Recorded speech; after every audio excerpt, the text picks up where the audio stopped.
नमस्कार दोस्तों, आप सभी का स्वागत है टेक मोडिक चैनल पे। और आज इस वीडियो में हम बात करने वाले हैं डेटा सोर्स इन इंफॉर्मेशन सिस्टम के बारे में। इंफॉर्मेशन सिस्टम में जो डेटा सोर्स होते हैं वो क्या होते हैं और कितने तरह के होते हैं, ये सब के बारे में बात करेंगे। तो सबसे पहले हम बात करते हैं अपने एजेंडा के बारे में आज के इस वीडियो के अंदर। तो सबसे पहले हम बात करेंगे व्हाट इज़ डेटा सोर्स। तो डेटा सोर्स क्या है, टाइप्स ऑफ डेटा सोर्स के कितने टाइप्स हैं, डेटा सोर्स इंपॉर्टेंट क्यों है, एंड कंक्लूजन, जो कि लास्ट में हम समरी देखेंगे। तो सबसे पहले बात करते हैं what is data source. A data source is the location where data that is being used originates from. इसका मतलब ये हुआ कि डेटा सोर्स वो लोकेशन है जहाँ से डेटा ओरिजिनेट होता है, जहाँ से डेटा निकलता है और फिर यूज़ हो रहा है। It can be a database, a file, a live data feed और इवन अ फिजिकल सेंसर। अब इसमें डेटाबेस होता है, वहाँ पे बहुत सारे डेटा होते हैं, तो वो एक डेटा सोर्स बन सकता है। डेटा फीड हो गया, लाइव डेटा फीड, जैसे वेदर इन्फॉर्मेशन ऑल। और शेयर मार्केट में आपने देखा होगा प्राइस के अप और डाउन जाने का, तो वो एक लाइव डेटा फीड होता है। और इवन अ फिजिकल सेंसर, मान लीजिए कि आपका सेंसर कुछ सेंस कर रहा है तो वो लाइव आपको डेटा दे रहा है। तो ओरिजिनेट डेटा तो आपके सेंसर से हो रहा है ना, सेंसर सेंस कर रहा है, फिर वो डेटा आपके पास आ रहा है। तो डेटा सोर्स का मतलब कि जहाँ से डेटा ओरिजिनेट्स होता है, उसके पहले डेटा नहीं था लेकिन वहाँ से डेटा आ रहा है, right. Data sources are critical for information system because they provide the raw material that is used to create information. आप सभी को पता है कि डेटा क्या है, रॉ मटेरियल है, यानी कि रॉ डेटा रॉ मटेरियल है इन्फॉर्मेशन के लिए। और कोई भी इन्फॉर्मेशन बनेगा तो उसमें डेटा चाहिए होगा, डेटा प्रोसेस करके ही इन्फॉर्मेशन बनता है। और इन्फॉर्मेशन सिस्टम में इन्फॉर्मेशन चाहिए ही चाहिए, अगर इन्फॉर्मेशन ना हो तो इन्फॉर्मेशन सिस्टम का है बात का, राइट। और उस इन्फॉर्मेशन सिस्टम के अंदर डेटा इम्पॉर्टेंट है, ये हमने पिछले वीडियोस में भी देखा है।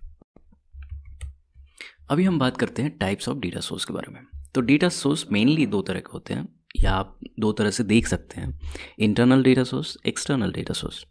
इंटरनल डेटा सोर्स का मतलब जो ऑर्गेनाइजेशन के अंदर ओरिजिनेट्स होते हैं, जैसे कस्टमर के साथ ट्रांजैक्शन हुआ या सप्लायर के साथ ट्रांजैक्शन हुआ, तो वो डिटेल्स क्या है, वो डेटा है, तो वो एक डेटा सोर्स हो गया, राइट। सपोर्ट में आप बहुत सारे कस्टमर को सपोर्ट कर रहे हैं, वहाँ से कुछ डेटा आ रहा है, तो वो एक इंटरनल डेटा सोर्स हो गया, राइट। सेल्स का या वेब एनालिटिक्स का डेटा, आपके वेबसाइट पे कितने ट्रैफिक्स आ रहे हैं, कौन कौन से यूज़र आ रहे हैं, कौन कौन डिवाइस यूज़ करने वाले यूज़र्स आ रहे हैं, कंज्यूमर डेटा, ये सारे इंटरनल डेटा सोर्स माने जाते हैं। एक्सटर्नल डेटा सोर्स मतलब जो आपके ऑर्गेनाइजेशन से बाहर है, यानी कि कंट्रोल हो सकता है थोड़ा बहुत आपके पास हो, लेकिन वो बाहर है, आप बाहर से वो डेटा लेके आ रहे हैं, जैसे सोशल मीडिया। अब फेसबुक तो आपका है नहीं, फेसबुक तो मार्क ज़करबर्ग का है। तो अगर आप एक ऑर्गेनाइजेशन है और आपने वहाँ पे पेज बनाया है, तो वो एक्सटर्नल डेटा सोर्स हो गया। गवर्नमेंट, मान लीजिए आप रूल्स रेगुलेशंस, बहुत सारा पॉलिसीज़ वगैरह देख रहे हैं और उन सारे डेटा को यूज़ कर रहे हैं, तो वो गवर्नमेंट डेटा हो गया, तो वो पब्लिक डेटा भी माना जाता है, तो एक्सटर्नल डेटा सोर्स में आएगा। वो मार्केट पे रिसर्च कर रहे हैं, वो एक्सटर्नल डेटा सोर्स है। थर्ड पार्टी एपीआईज हैं जिनसे आप डेटा ले रहे हैं या जिनको आप यूज़ कर रहे हैं, लाइक गूगल एनालिटिक्स हो गया, तो वहाँ से अगर आप डेटा ले रहे हैं तो वो थर्ड पार्टी एपीआईज के थ्रू ले रहे हैं, वो एक्सटर्नल डेटा सोर्स में आएगा। वेब स्क्रैपिंग कर रहे हैं आप, अलग अलग वेबसाइट पे जाके चेक कर रहे हैं, तो वो भी एक्सटर्नल डेटा सोर्स हो गया, राइट। तो डेटा सोर्स दो तरह के होते हैं mainly, internal data source, external data source. समझने के लिए, ऑर्गेनाइजेशन के अंदर जो डेटा ओरिजिनेट होगा उसको इंटरनल डेटा सोर्स बोलेंगे। ऑर्गेनाइजेशन से बाहर जो डेटा ओरिजिनेट्स होगा और उसको आप यूज़ करोगे, वो एक्सटर्नल डेटा सोर्स होगा, ओके। अभी बात करते हैं इंपॉर्टेंस ऑफ डेटा सोर्स के बारे में। तो data source are essential for information system because they provide the raw material that is use to create information.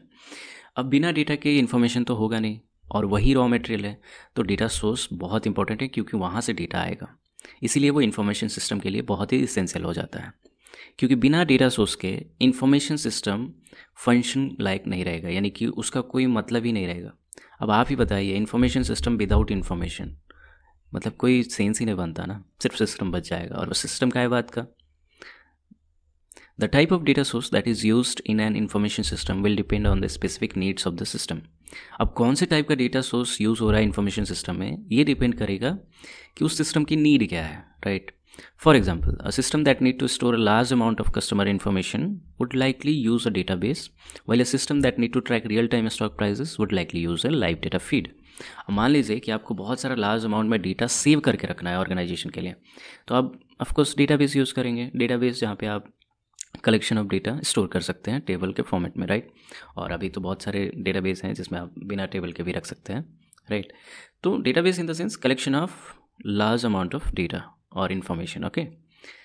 While a system that need to track real time stock prices. अब real time आपको stock prices को track करना है या उसको show करना है तो आपको लाइव डेटा फीड चाहिए ना, क्योंकि स्टॉक प्राइसेस आप ऐसा नहीं है कि एक जगह स्टोर करके और बाद में शो करते हैं, आप उसको लाइव अपडेट करते हैं। तो लाइव अगर वो कहीं पे अपडेट हो रहा है, जैसे स्टॉक प्राइस डाउन हो रहा है, अप हो रहा है, तो आपको भी अपने लाइव फीड में अप एंड डाउन दिखाना है और सेम टाइम पे दिखाना है। थोड़ा सा भी इधर उधर हुआ तो मान लीजिए कि स्टॉक का प्राइस नीचे गिरा और आपको 2 मिनट बाद पता चला, तो यूज़र जो है उसने खरीद लिया है, राइट, और ख़रीदने के बाद उसको पता चला कि ये तो स्टॉक बहुत नीचे चला गया था।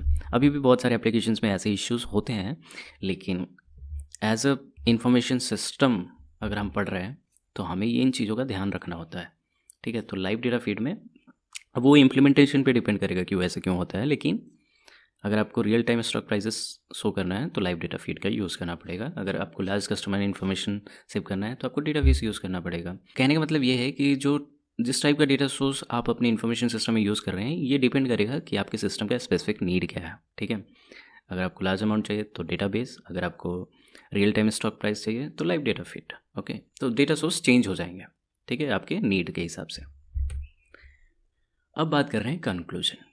सो in today's world data has become the most crucial asset for any organization world wide. और आपको पता ही है कि आजकल सारी चीज़ें ग्लोबलाइज हो गई हैं, राइट, डिजिटलाइज हो गई हैं तो ग्लोबलाइज हो गई हैं। और आज के ज़माने में डेटा बहुत ही इंपॉर्टेंट है, बहुत ही क्रूशियल एसेट है किसी भी ऑर्गेनाइजेशन के लिए। आप देख लीजिए जिसके पास जितना ज़्यादा डेटा है, जितना बड़ा यूज़र बेस है, वो उतनी ही बड़ी कंपनी है, right. It has become integral to any organization decision making and strategic planning processes. अब मान लीजिए कि डेटा होगा तो ज़्यादा से ज़्यादा इन्फॉर्मेशन होंगे, बायस रिमूव हो जाएंगे, उसको अच्छे से प्रोसेस किया जाए तो डिसीजन मेकिंग आसान बन जाता है। और स्ट्रेटेजी बनानी हो या ऑर्गेनाइजेशन को इम्प्रूव करने का कोई प्लान बनाना हो तो वो काफ़ी आसान हो जाता है। Organizations rely on different types of data source to collect data to drive their business decision. अब मान लीजिए डेटा जब इतना इंपॉर्टेंट है तो डेटा सोर्स भी तो कहीं होगा ना, क्योंकि डेटा ओरिजिनेट्स कहाँ से होगा, तो डेटा सोर्स भी बहुत इंपॉर्टेंट है। और ऑर्गेनाइजेशंस को अलग अलग डेटा सोर्स चाहिए, जैसे एक्सटर्नल, इंटरनल में बहुत सारे टाइप होते हैं, एक्सटर्नल में बहुत सारे टाइप होते हैं। उन डेटा सोर्स से वो डेटा कलेक्ट करते हैं, फिर प्रोसेस करके इन्फॉर्मेशन बनाते हैं और उस इन्फॉर्मेशन पे वो डिसीजन लेते हैं, right. This source could be internal, external और थर्ड पार्टी, जैसे कि मैंने आपको बताया था। You need to define an efficient data collection strategy that can utilize database, APIs, web scraping etcetera to collect data from various sources. Of course अगर आपके पास बहुत सारे डेटा सोर्स हैं और आपने कोई स्ट्रेटजी नहीं बनाया कि डेटा को कैसे वहाँ से लेना है, तो उसका कोई मतलब नहीं है। आप 1000 डेटा सोर्स बना दिए लेकिन आप डेटा ही अच्छे से कलेक्ट नहीं कर पा रहे हैं, तो डेटा सोर्स बनाने का कोई मतलब नहीं है। मतलब तो तब होगा जब आपने 2 ही डेटा सोर्स बनाए और वहाँ से आप डेटा का अच्छे से यूज़ कर रहे हैं, अच्छे से कलेक्ट कर रहे हैं, राइट।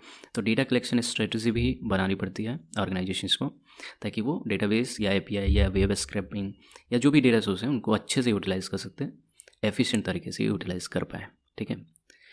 इसके नेक्स्ट वीडियो में हम बात करेंगे डेटा कलेक्शन स्ट्रेटजी के बारे में और इधर डेटा कलेक्शन क्या होता है इसके बारे में, ठीक है। तो मे बी वहाँ आपको थोड़ा समझ आ जाएगा।